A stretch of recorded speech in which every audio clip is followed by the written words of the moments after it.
जागते सोते स्वप्न में तुझे कहीं सुख नहीं मिलेगा। एक दिन एकांतिक में एक प्रश्न कर रहे थे, वृद्ध थे, वो कह रहे थे कि हमारे स्वप्न में पितर आते हैं, हमें बहुत परेशान करते हैं और दुख देते हैं। वो पितर नहीं, तुम्हारे कर्म है, कोई किसी को दुख नहीं देता। भयावह स्वप्न, बैठे बैठे जागृत में भयावह कल्पना सिहर जाए ऐसे, तभी तो प्रभु के नाम का आश्रय ले लो, नहीं तुम्हारा ये मन तुम्हें ही चैन से नहीं जीने देगा। बहुत दुष्ट है, ये दुष्टता को स्वीकार करके जलाता रहे, बेमतलब जलाता रहता, बेमतलब। अब उसे कोई बहुत दुलार कर रहा है, अब वो संशय कर लिया, अगर ये उसको प्रेम करने लगेगा तो हमें छोड़ देगा, हमें छोड़ देगा तो हम किस काम के है नहीं कुछ। और इसी को गंभीरता से लेके डिप्रेशन में पहुंच गया, उसको पता भी नहीं है वो कष्ट है। जिस वस्तु से सुख ले रहा है, अगर ये वस्तु खत्म होगी, आगे ना मिली तो फिर क्या होगा, अगर ये व्यक्ति मर गया तो क्या होगा, क्या कल्पना करके इसे भय उपस्थित करके उसे दुखी करना। जागत देखो ना, इतना परेशान हो जाते हैं मन से कि व्यसन करते हैं कि थोड़ी देर मन बेहोश हो जाए। अब उनको एक दवाई मिल गई मन को शांत करने की, व्यसन को और गंदा कर दिया मन को, और उसको दवा एक ही है, नाम।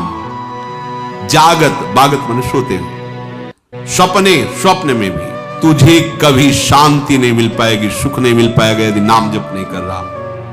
जागत बागत सपने ना सुख सोए, जन्म जन्म जुग जुग जग रोई है।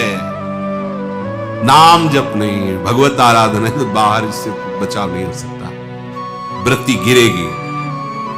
बलवान इंदी ग्रामो विद्वानम अपि कर्षति, भ्रष्ट हो गए। बेविचारी की कहीं शुभ गति होती है क्या? असत आचरण करने वाले को कहीं शांति मिल सकती है क्या? अधर्म आचरण करने वाले को कहीं सुख का अनुभव हो सकता है? कदापि नहीं। बस वो भ्रम में जीता रहता है, दुर्गति को प्राप्त होता है। झूठी में के जतन विशेष बांधे जाएगा, बंध गया विशेष। क्या हुआ? नाम जप नहीं, भजन नहीं। वह है विष भोजन। देखो अच्छे अच्छे पदार्थ, सात्विक पदार्थ, क्योंकि पंडित जी हैं, विद्वान हैं, सात्विक पदार्थ समाज में सम्मान। वो सात्विक पदार्थ क्या बन रहा है? विष, क्योंकि इतना गिरकर विषय सेवन विषित हो गया। वही है विष भोजन जो सुधा सान खाए।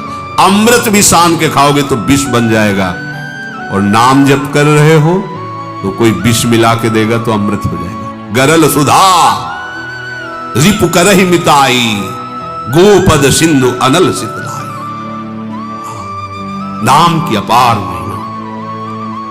गोस्वामी जी कह रहे हैं कि मुझ दीन को तो तीनों लोकों में और तीनों कालों में एकमात्र नाम का भरोसा है। मैं ऐसे जीवित हूं नाम से जैसे मछली जल से। कैसी स्थिति नाम में है गोस्वामी जी, अपनी स्थिति बता रहे हैं। जैसे जल मीन को अगर मछली को जल से हटा दे तो मर जाएगी, ऐसे गोस्वामी जी के मेरा जीना, मेरा जीवन नाम में है। ये जीवन आधार, राम नाम तुलसी को जीवन आधार रे। तुलसी तिलोक तिहु काल तो से दीन को, राम नाम ही की गति जैसे जल मीन का। ये है नाम का स्वाद। अगर नाम नहीं तो ध्यान रखना, छूटिबे के जतन विशेष बांधे जाओ। तो जो मन को वश में करने के लिए तीसरी बात कही गई वो नाम जप।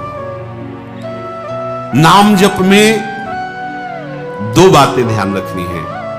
एक तो जब हम जप कर रहे हैं तो जल्दीबाजी नहीं होना चाहिए कि आप उसे देख ही नहीं पाए। अब हम बोल रहे हैं राधा, राधा, रा बड़ा की मात्रा, धा बड़ा की मात्रा, राधा, राधा, राधा। आप देखना रोमांच होने लगेगा, आपको रोना आने लगेगा। थोड़ा टिके भाग जाएगा मन। अब राधा राधा जिब्या बोल रहे लेकिन मन नहीं पकड़ रहा। अच्छा है, उसमें भी मंगल होगा, घबराना नहीं है। पर इसको वश में करने के लिए है ये जो उपाय बताया जा रहा है, नाम को लंबा खींचिए। इसमें लिखा हुआ है, यद्यपि आपकी संख्या कम होगी पर लाभ बहुत अधिक होगा। जैसा प्राय चर्चा में कहा जाता है कि नाम को, मंत्र को देख के जपिए। सामने लिखा हुआ एक एक अक्षर मात्रा, आंख खुली है या आंख बंद है, हम उसका दर्शन कर रहे हैं, उच्चारण कर रहे हैं। और दूसरी बात, बिना सुने उस नाम को, अगले नाम को उच्चारण मत कीजिए। पहले देखिए और फिर सुनिए। ये नाम जब आपके मन को बस, यद्यपि मन नहीं लगेगा, पहली बात भागेगा, ऐसे मन तो स्वीकार कर लेगा जपना। माला कितनी गुड़िया आगे निकल गई वो पता नहीं, नाम